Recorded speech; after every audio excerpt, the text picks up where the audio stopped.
This is the exact moment Elena Rybakina decided she was absolutely done playing by the WTA's rules. Look closely at this footage from the WTA Finals trophy ceremony in Riyadh.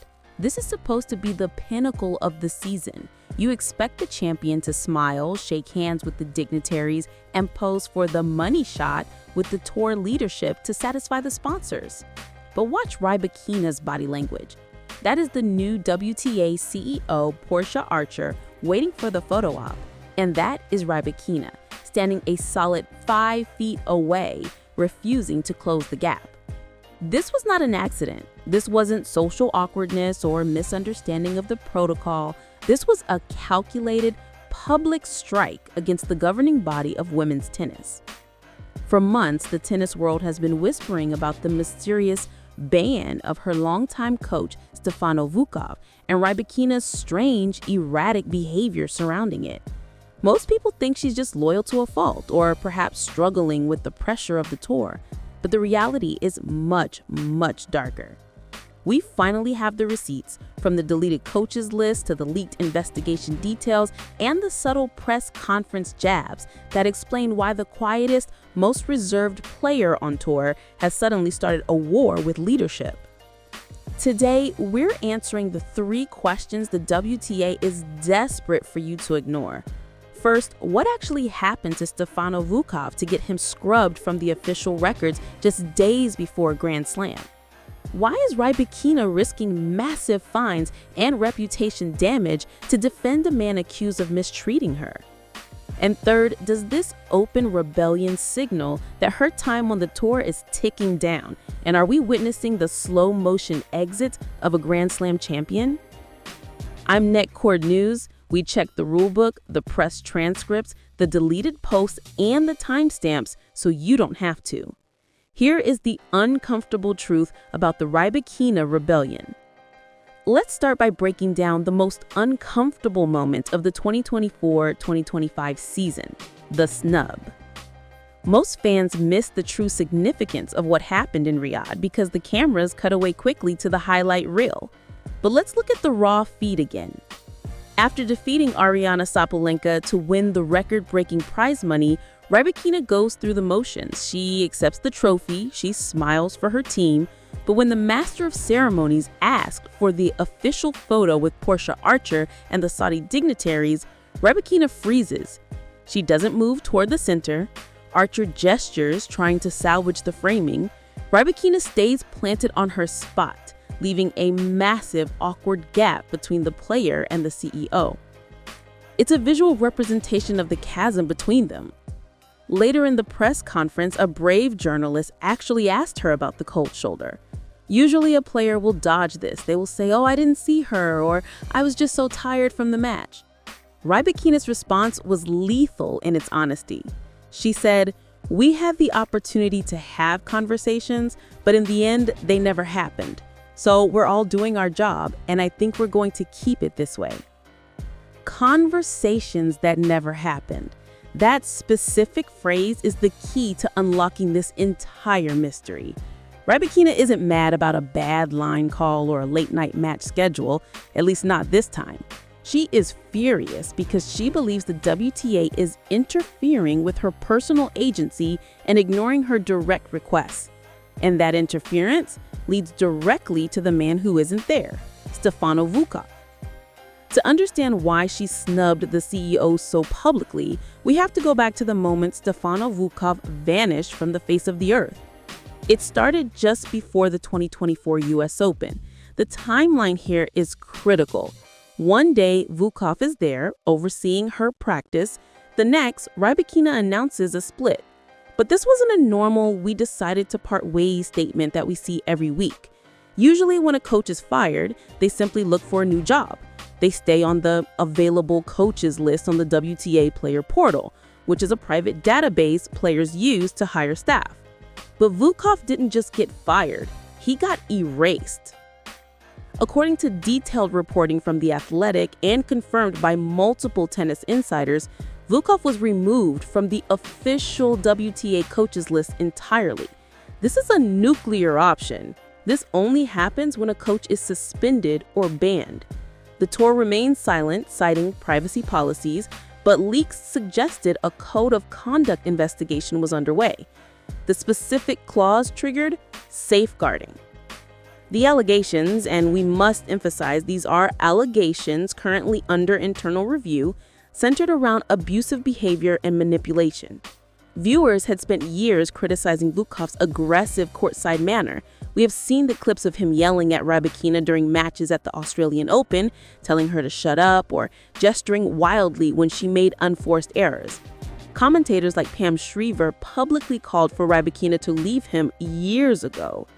But the WTA's investigation reportedly went deeper than just courtside manners. It suggested the dynamic was harmful to her mental and physical health off the court as well. So the mainstream narrative seemed clear. The WTA stepped in to protect a star player from a toxic environment. They were the heroes, saving the quiet girl from the loud, aggressive coach. Case closed, right? Wrong. Because nobody asked Rybakina if she wanted to be saved. And this brings us to the most shocking part of the story: Rybakina's aggressive defense of the man the tour banned. Around the start of the 2025 season, rumors started swirling that Rybakina was actually trying to bring Vukov back. When the media picked up on this, the internet exploded. Why would she rehire a man the tour had effectively blacklisted for her own safety? Rybakina took to Instagram and did something she almost never does. She posted a direct, angry statement. She called the reports of abuse fake news. She claimed Vukov never mistreated her. She wrote, quote, "I don't agree with a lot of things the WTA does in the sense of my relationship with Stefano Vukov." This is a massive red flag for the tour. You have a top 5 player publicly contradicting the findings of her own governing body safeguarding investigation. From the WTA's perspective, they're enforcing a non-negotiable safety rule. If an investigation concludes a coach is abusive or manipulative, they cannot accredit him regardless of what the player says. It's a massive liability issue. If they let him back and something happens, the WTA gets sued into oblivion. But from Rybakina's perspective, this feels like paternalism. She's a Grand Slam champion, a grown woman, and she feels the tour is dictating who she can trust and who she can hire. When she told the press in Riyadh that conversations never happened, she likely means the WTA refused to hear her side of the Vukov appeal or refused to lift his ban despite her explicit request to do so. The snub in Riyadh wasn't just rudeness. It was a message sent on the biggest stage possible. You took my coach, so you don't get my photo. You don't get to use my image to promote your leadership when you are actively dismantling my team.